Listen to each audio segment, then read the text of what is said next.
இந்த பாலகமணி மேல நீங்க யார் வந்தது உங்க பேர் என்ன? ஏமா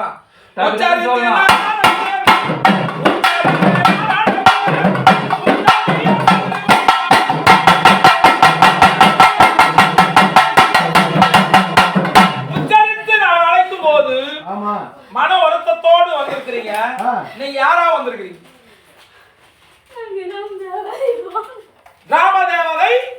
பேரு பேரு வெளியில வருது, அது வரைக்கும் சீக்கிரமா வரலையேம்மா. பேரு என்ன அம்மா? பேரு அப்படி சொல்லு. கண்டாரு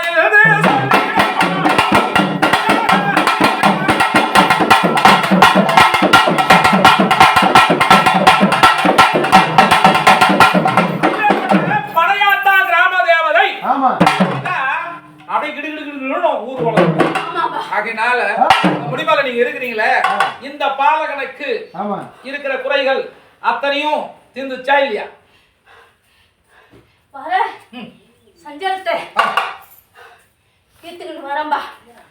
முடிஞ்ச அளவு அவங்களும் போராடுறாங்க உங்களை நம்பி. ஆமா, அடுத்தவங்களுக்கு உயிருக்கு பாதிப்பு இல்லாத அவ கொடுத்த சத்தியத்தை காப்பாத்தினோரப்பா. சரி அம்மா, உங்களை நம்புறாங்க. நம்புறவங்களை நடு தெருவுல விடாம அவங்களுக்கு குறையில்லாம அவங்களுடைய சங்கடங்களை தீர்த்து வைக்கிறதுக்கு தான் ஒரு தெய்வத்தை கும்பிடுறது. முடிஞ்ச அளவுக்கு அதுதான் தேவைம்மா. எந்த குறையும் இல்லாம அதை நல்லபடியா வச்சிருங்க.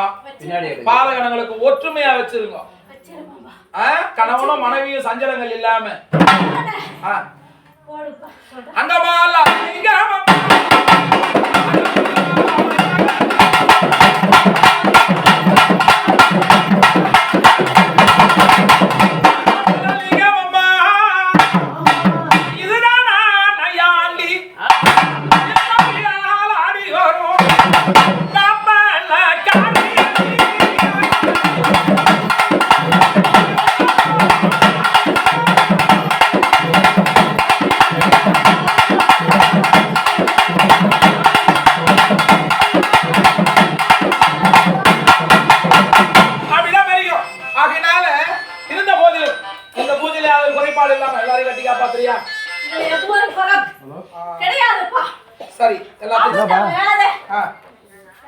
எல்லா மக்களுக்கும் நான் பாதுகாப்பு இருப்பேன்.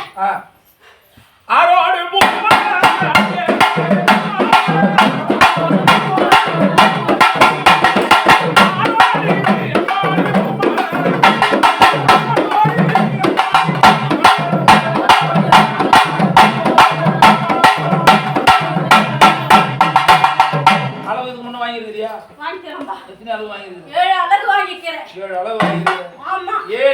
வாங்கியும் அப்படியே தான் இருக்கிறீங்க. அப்படி இருக்குதுன்னா பப்சின்னு வரீங்க. குடும்பத்துல எவ்வளவு கோளாறு, எவ்வளவு பிரச்சனை, எவ்வளவு தண்டம் தேவனே அதையும் நினைச்சுக்கிறேன். சரி சரி பண்ணி கொடுங்க. சரி பண்றீங்களா?